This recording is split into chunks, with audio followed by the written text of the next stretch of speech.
today I'm going to talk a little bit about our new DLC called The Old Gods, which, as you can probably suspect, is about the pagans in Crusader Kings II. In the Old Gods DLC, we're going to make all the pagan nations and characters playable. So we're going to give them a lot of love and a lot of attention. First off, we're pulling back the earliest start date to 867. Now, that's quite a huge difference to the 1066 start that you're all used to. It's interesting for a variety of reasons. First off, you have the great heathen army rampaging through England. And that's an interesting parallel to the 1066 start, where you have the Norman invasion and Stamford Bridge and so on. So we're adding another 200 years, and that's of course a huge game changer to everyone. All of the pagan religions are slightly different. The Vikings and their adventures are kind of a major selling point of this DLC, so they're getting a little bit of extra love. But we're also giving the Slavic pagans and the Baltic pagans and the Mongols, the Tengri, and so on, their own little flavor, essentially. So they're going to work a little bit differently. All of these religions will have special content. For example, if you're playing a Finnish pagan, you won't have the kind of great feast decision that we have for Christians.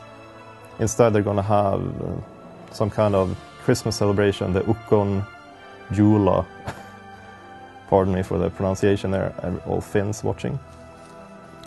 So all the pagan religions are going to be different. Now, pagans are generally speaking barbarians, so they can go off raiding and looting, and that's another huge thing with the Old Gods DLC. Most pagans can only loot neighboring provinces, so they raise an army, they go off to a neighboring province and trash it, basically taking everything in there. The Vikings or Norse pagans have a special ability in that they can raid overseas, so they can just embark on their ships and go off to England and loot, and then bring the loot back home. Another ability that the Vikings have is that they can prepare invasions. They give the word that they're planning this huge adventure, and warriors from all over Scandinavia will flock to their banners for a 2-year period. So they have more men than they normally have, basically, for this adventure.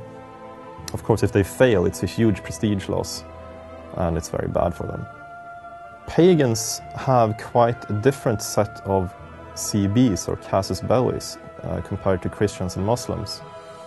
They don't have the Holy War CB, but they do have a kind of general conquest CB, which is that they can take basically any neighboring province from anyone.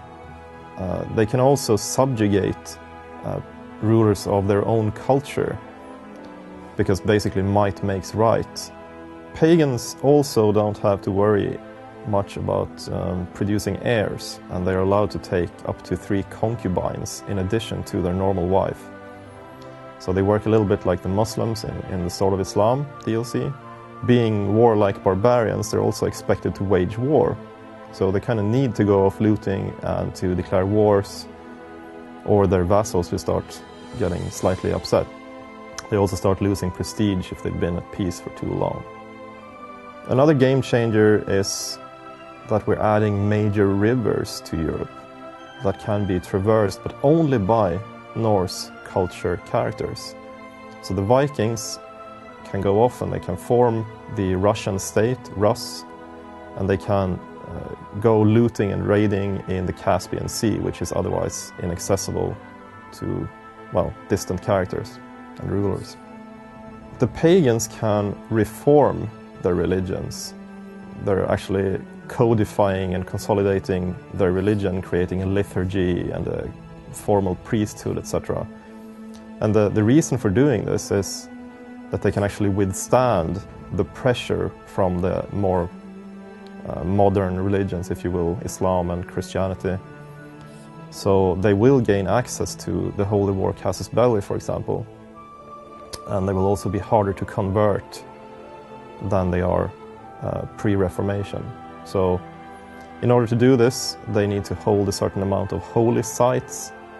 There are predefined holy sites on the map for each religion. So not so surprising, Christianity has Jerusalem and so on. It doesn't mean much for them, but for the pagans, holding these holy sites means that they can reform their religion, which is a huge deal.